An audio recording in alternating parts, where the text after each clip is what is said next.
Hey guys, welcome back to Clownfish TV. This is Kneon, and it's another day full of Sweet Baby Inc. gaming journo drama. I think it's pretty safe to say that Gamergate 2 is underway, and God, this makes me so angry because I literally just did a podcast with Peter Pischke last week talking about how it seemed like all of this nonsense was dying down, and here we are. Thanks, Cabrutus. Thanks for that. Cabrutus has been taking the brunt of a lot of attacks. We're going to talk about this. We're going to talk about how it's gotten so much worse for some of the people involved with Sweet Baby Inc. or standing for Sweet Baby Inc., including one of their employees that decided it was a good idea to go after Akira Toriyama, the creator of Dragon Ball, who passed a day or two, I guess it's been like 2 days now, unfortunately at the age of 68, and thought it was a good idea to throw shade at him when the entire world is mourning the passing of him. Just really not a good idea. They got their account suspended. Apparently they're back now because I'm blocked, but it's kind of crazy. Kind of crazy, guys. We'll talk about that. We'll talk about a new hit piece on The Guardian and some new tactic, I guess, that these people are using. They're going into the Discord. They're apparently posting things that would violate the terms of service under one account and then using another account to report their own violation.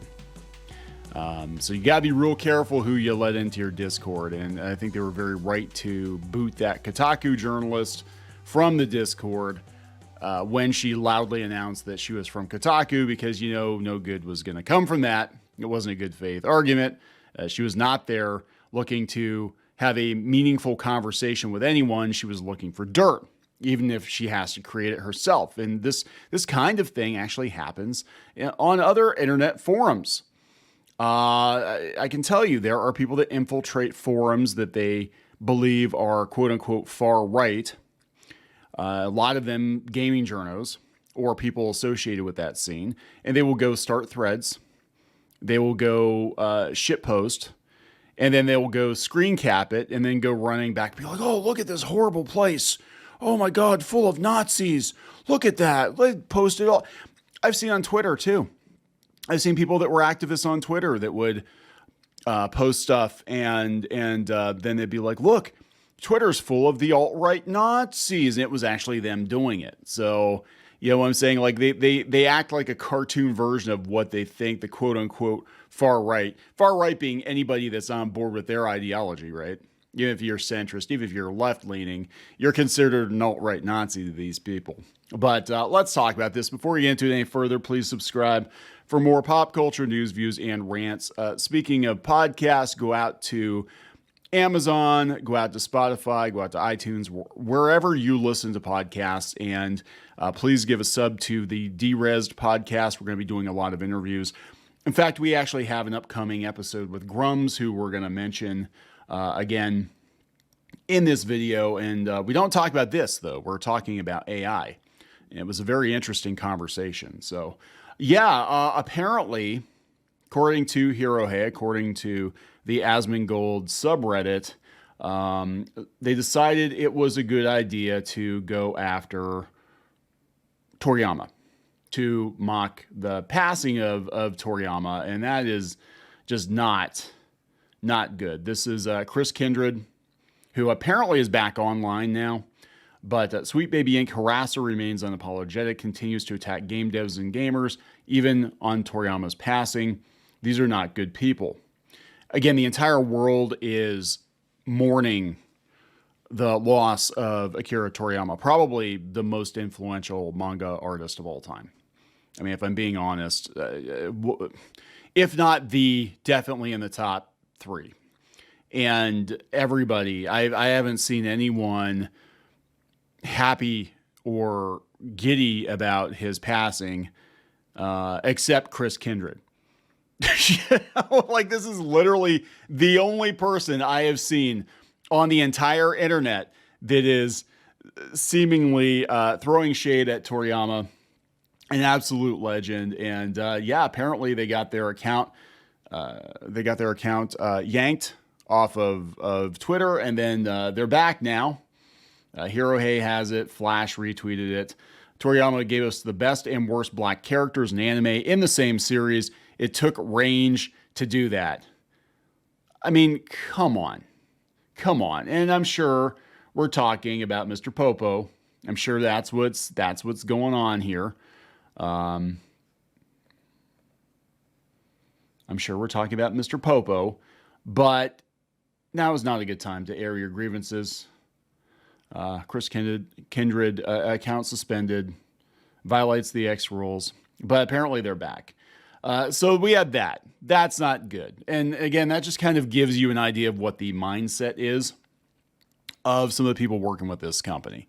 And again, it's not the entire company, but so far from what I've seen, we see tweets like this, and we saw the founder basically threatening studios. Like, if you don't use our services, it'd be a real shame if something happened to your company. It'd be a real shame if our friends at Kotaku and Polygon and The Gamer wrote hit pieces about your studio full of bigots, wouldn't it? And I'm still convinced that what is going on right now in gaming, all these layoffs in gaming, I think some of them are tied to finances.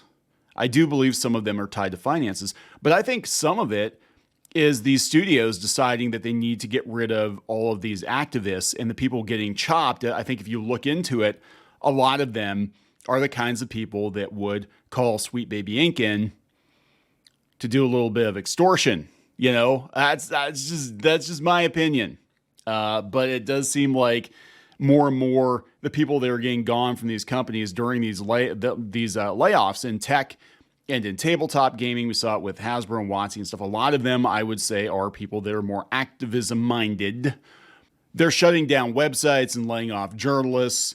Again, saying, oh, it's all about the money. Some of it's about the money. Sometimes you're better off laying off journalists, like Kotaku journalists, than you are allowing them to keep posting and opening your company up to a lawsuit, a potential lawsuit. Again, look at Deadspin. Look at where they're at right now. And I talked about this a little bit yesterday. So yeah, so we've got that. This is the kinds of people that work for Sweet Baby Inc. This is Grums. Again, we have an upcoming interview with him. We're talking more about AI and consciousness and that sort of thing on DRez, but make sure you're subscribed. Trying to get him back on again for another episode to talk about more about AAA gaming imploding. But he's talking about the Cancel Pigs trying to take down a Discord group that talks about Sweet Baby Inc. This would be the one, I believe, associated with the list, which I do not believe there's anything wrong with that list, because there's nothing wrong with keeping track of projects by people or companies or directors or actors or anything that you don't like. It's not called Sweet Baby Inc. Sucks Donkey. It's just called Sweet Baby Inc. Detected. And Kabrutus has become sort of a folk hero now to a lot of gamers because he's been putting up with a lot of crap. Cancel Pigs are trying to take down a Discord group that talks about Sweet Baby Inc. Says Grums, this is how they do it. And we've seen it so many times before. They infiltrate the server, they post TOS violations, and then they switch accounts and report. Basically, they are posting the content that they're reporting. I helped report the Sweet Baby Inc. detected Discord server because it was full of hate. So it's like they do this. They do this on certain, I believe, on certain threads on Reddit. They do this, I believe, on certain message boards that have been more or less scrubbed from the internet, that you're not allowed to talk about anymore, that begin with a K. I think that there are a lot of these people. I think there are a lot of journalists on those forums. And I think that they post a lot of crap, and then they want to screen cap it because they want to use it for ammo later. Or they want to use it to point to these communities and be like, oh yeah, it's just full of bigots and hatred and whatever, and here's why. And it's actually their own people posting a lot of the shit.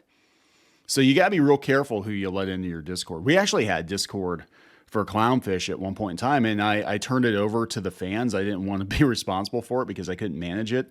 I didn't have time to manage it. But we had people coming in, bad faith actors, you know, they would come in and they would post all kinds of crap and then be like, look what Clownfish signs off on. I'm like, yeah, you're not one of ours. You know, we get these people all the time. I used to be a fan of Clownfish TV and da da da da da. And no, you weren't. No, you weren't. You never were. You never were, guys. So this thing is just blowing up again. This is an article from The Guardian. This looks like the kind of person that you would expect to write an article like this. Keeza McDonald. It's been 10 years since Gamergate. The industry must now stand up to the far-right trolls. This is the last stand of gaming journalists, in my opinion. My wife and I have talked about this before on the channel, that we believe they have been trying to kick off another Gamergate for at least a year or two, and they were trying to do it with Hogwarts Legacy, and it did not work. Now they're using this, Sweet Baby Inc., and the outrage over this, the faux outrage. I mean, come on. You can't tell me that they're that ass mad that somebody's keeping track of the different places where Sweet Baby Inc. has been detected, different projects they've worked on. And again, for those of you who don't know, if you're completely lost, Sweet Baby Inc. is a Canadian consulting firm. Basically, they're sensitivity readers, and they've been associated with a lot of AAA titles that have failed colossally. And we're seeing what kind of people actually work for Sweet Baby Inc. And they're exactly what you would expect. We've seen this in comics. We've seen it in Hollywood. But gaming is a big holdout. So here we go. Conspiracy theorists are still routinely targeting and abusing women and woke game consultants. With a small studio currently under fire, the game industry's silence is deafening. The reason they're not coming out of the woodwork to defend Sweet Baby Inc. is one, they're not going to defend gaming journos at Kotaku. Why would they? Kotaku, Polygon, The Gamer, they've actively tried to destroy game studios, game developers. I think they're just going to let it happen. I think this at this point, it doesn't work. Everybody's seeing through the bullshit. They're seeing through the games. Alyssa Mercanti, who is the senior editor at Kotaku, they hit her with community notes. She said, just a reminder that you can't win with conspiracy theorists who live in echo chambers. You post a screenshot of a death threat. They want more information. Yet the same people who are claiming I'm faking are accusing me of trying to dox an entire community. Make up your mind. Readers add context. Alyssa refers to the recent protest from a group from the gaming community involving Sweet Baby Inc. gaming journalists, aligning herself with the latter. However, it's worth noting there's no evidence provided to back up the claims and accusations she makes in her post. Yeah, why won't you mention Sweet Baby Inc.'s harassment and attempt to cancel me, says Cabrutus. You know, here in Brazil, games are expensive as fuck. Their taxes are very high. And I think that's part of the reason why Wizards of the Coast pulled out from publishing Dungeons & Dragons there recently. My Steam account is 14 years old with more than 700 non-cheap games bought, yet you don't mention that Sweet Baby Inc. tried to make me lose everything and seize my right to speak. Of course not, because that doesn't go with the narrative. According to people like Alyssa, you probably are a white dude and a Trump supporter, you know, living in a trailer park in Alabama or something. That's, you know, even though this is not a white dude, he's living in Brazil, and it doesn't matter what he thinks about Trump because you can't vote for him. But that's the mindset. So this article, right? 10 years ago, a game developer's aggrieved ex-boyfriend published a vindictive screed accusing her of trading sex for favorable reviews of her indie game. This was leapt upon. God, they really are keeping score. That was leapt upon by the least savory corner of the 2014 internet, 4chan, and kicked off a harassment campaign that broadened to include all women working in the video game development or gaming press. That is not true. As well as the industry's LGBTQ plus community. Not everybody, I don't think. Sensing blood in the water, alt-right agitators on YouTube and Steve Bannon's Breitbart jumped on the bandwagon and soon began to steer it in Gamergate as this manufactured outrage became known. It mutated into one of the first fronts of the modern culture wars, driven by social media, misogyny, and weaponized disaffection of young men. Many of its tactics became part of the reason why Trump got elected. Oh my God. This is The Guardian, which is in the UK, by the way. This week, a 16-person narrative design studio Narrative design, guys, narrative design has found itself at the center of a conspiracy theory that holds it responsible for the insidious prevalence of wokery in modern video games. A group with more than 200,000 followers, again, 200,000 people that buy games. You know, if they have an account, they're probably buying games. As 200,000 potential customers. They're just pointing that out. On a PC game storefront Steam, as well as thousands in a Discord chat channel, believe that Sweet Baby Inc. is secretly forcing game developers to change the bodies, ethnicities, and sexualities of video game characters to conform to woke ideology. They think that Sweet Baby has written and controlled almost every popular video game of the past 5 years, shutting straight white men out. Now, I do not believe that, but I believe that if a studio is inclined to call Sweet Baby Inc., you already know what kind of game it's going to be. You already know the changes they're going to make, and it is possible that once they get into the studio and you're bringing them in as consultants, that they're going to nitpick everything. And it is possible that these studios, the bosses at the studios, are so, freaking chicken shit that they will listen to Sweet Baby Inc. You could have somebody that's maybe a 30-year vet in the video game industry listening to some rando that just showed up a couple of years ago telling them that if they publish this game, there's going to be all kinds of backlash on social media because it's stereotypical or it's racist or it's misogynist or it's offensive in some way. So you better listen to us. You better listen to us, or we'll get our friends at Kotaku and Polygon to write hit pieces about how awful your game is. And you wouldn't listen to us. We tried. We tried to tell you that Peter Parker needs to be a black lesbian in a wheelchair, and you would not listen to us. Be a real shame. Be a real shame if there were hit pieces written about your game preemptively. Oh my God. The agency has done nothing of the sort, simply a narrative development studio, the video game equivalent of script doctors that works with, but you're admitting that they change things. Script doctors that works with game developers to ensure their plots make sense and their characters aren't embarrassingly out of touch. The mission statement is to make games more engaging, more fun, more meaningful, more inclusive. They're saying they don't have the power to dictate anything. I think they do and they don't. 10 years ago, it was female game journalists and critics in the firing line. This time, it's narrative designers. No, sensitivity readers. And they ruined tabletop too. And not surprisingly, people working at Sweet Baby Inc. are also involved in the tabletop space. Wizards of the Coast has actually employed them too, from what I understand, which makes so much sense when you look at the utter state of Magic and especially Dungeons and Dragons. The fact that they brought these people in to change things that weren't offensive. Nathan Grayson of Aftermath, which would be, I think that was the ones, was it Escapist? They went out and they went and started their own thing. And Alyssa Mercanti of Kotaku have both investigated the origins and sprawling nature of the Sweet Baby conspiracy. And just those two, basically. You know, like everybody else is like, oh, that's a real shame. The gamers are eating Sweet Baby Inc. alive. Sucks to be them. Moving on. Oh, they're talking about connections to BlackRock and blah, blah, blah, blah, blah. When Gamergate was going on, the silence for much of the video games industry was deafening. Instead of standing up for the people that were being targeted, almost everyone who wasn't being directly attacked by Gamergate's mob stuck their fingers in their ears and tried to pretend it wasn't happening. Media outlets, game developers, and publishers, perhaps motivated by a fear of making things worse or alienating what they feared was a sizable part of their audience, 200,000 people have subscribed to that Sweet Baby Inc. detected list. I'm just saying. They failed to speak out. They spoke out at all. They would do it too late. IGN, the most popular game website in the world, published a stunningly weak exercise in both sidesism about recent unpleasantness that failed to call the movement by its name. The games industry's failure to speak out decisively did not calm the situation. It did nothing to dissuade the mob.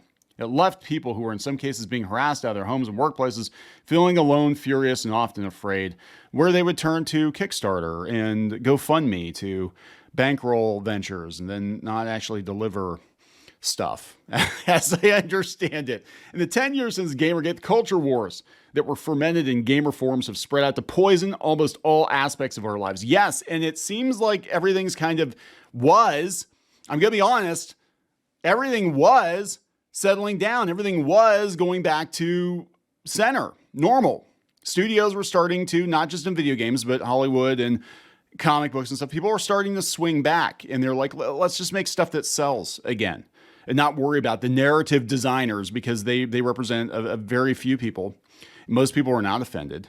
Let's not worry about it. Let's just go back and start making money. And then you guys decided you were going to take a non-issue and turn it into a big issue and try to start another Gamergate, I believe, as gaming journalism's last stand. All these websites are shutting down. They're laying people off. You need something. You guys need something to latch onto to get hits. Even if it's negative attention, you're still getting hits. You can still play the victim card. And then you can go out and do a GoFundMe or something like, oh my God, they shut down Kotaku. We don't understand why. I'm like, probably if they do wind up shutting down Kotaku or Polygon or whatever, it's going to be like Jezebel. It's going to be like Deadspin. They're probably like, you're not bringing in money and you're a freaking liability. You're going to get us sued. You're going to fuck around and get us sued, and we cannot afford to keep this website going, because between the lack of revenue and the liability, it's just a bad idea. It's a bad idea. Basically, why isn't the media speaking up? We've learned that ignoring them does not help. It only makes it worse. The people working at Sweet Baby should not be left to suffer on behalf of the studios that employ them. Maybe they were annoyed by them too. Did you ever think about that? Maybe they came in and you had people that have been working in the industry for years, and they came in and said everything about your game is wrong. And you need to listen to us. You know, we just started like 2 years ago, but you need to listen to us. Or it'd be a real shame if something bad happened to your game before it came out, that, you know, all these outlets started writing hit pieces about the people working on the game and, you know, the toxic masculinity in the game. Yeah, so they said that they didn't force them to change characters' ethnicity. You know, they did that in their own. Nobody's forcing diversity in the video games. This is how they wrap it up. Nobody's forcing diversity in the video games. It's happening naturally as players and developers themselves diversify. That is actually true. Like, why you have to call attention to it? Just do it. You know, but don't take existing characters or existing franchises and try to bend them to whatever current year politics are fashionable. It's happening naturally. Yeah, it should happen naturally. As players and developers themselves diversify, Gamergate didn't intimidate women out of video games 10 years ago. Actually, there are a lot of women who thought Gamergate was stupid, and those journalists were stupid too. And we won't be intimidated now. The games industry knows a greater breadth of content featuring a greater breadth of characters made with contributions of a greater breadth of people is good for creativity and for business. No matter what some aggrieved gamers think, this time, it must make its support perfectly and unequivocally queer. I'm sorry, clear. That was a Freudian slip. This time, it must make its support perfectly and unequivocally clear. Yeah, they're basically, they're ass mad that people aren't going to their defense, is what's going on. Because I think everybody sees that gaming journos are the ones who are drumming up this drama, and they're doing it for clicks. And it doesn't work anymore. But again, this is what the plan was, guys. This was the plan. They tried it with Hogwarts Legacy. It did not work, and I do not think it's going to work this time. I think it has spilled out into the mainstream somewhat. But I honest to God think studios realized that hiring these people was a bad idea. Hiring some of the people that they have at their studios right now is a bad idea. And this is why there's all this talk of AAA gaming slimming down, getting rid of dead weight, making smaller games. And part of that, I believe, is getting rid of activists. They're getting rid of people who are going to open them up to these kinds of hit pieces being written about their studios, written about their personnel, and they're getting rid of them. And we're going to go back to business as usual. And that will include diverse characters. Yeah, absolutely. That will include diversity. There's always been diversity in games. There have always been diverse players playing games. They just didn't have it thrown in their faces all the time. You know, again, there's a difference between, I believe, between being progressive and being reflective of the real world and being quote unquote woke. Woke is a bastardized version of natural diversity. And, you know, these consultants like Sweet Baby Inc. are making bank off of the fear that if if these studios don't toe the line with current year politics, they're going to go out of business. They're going to be shamed. They're going to be canceled. And I don't think it works anymore.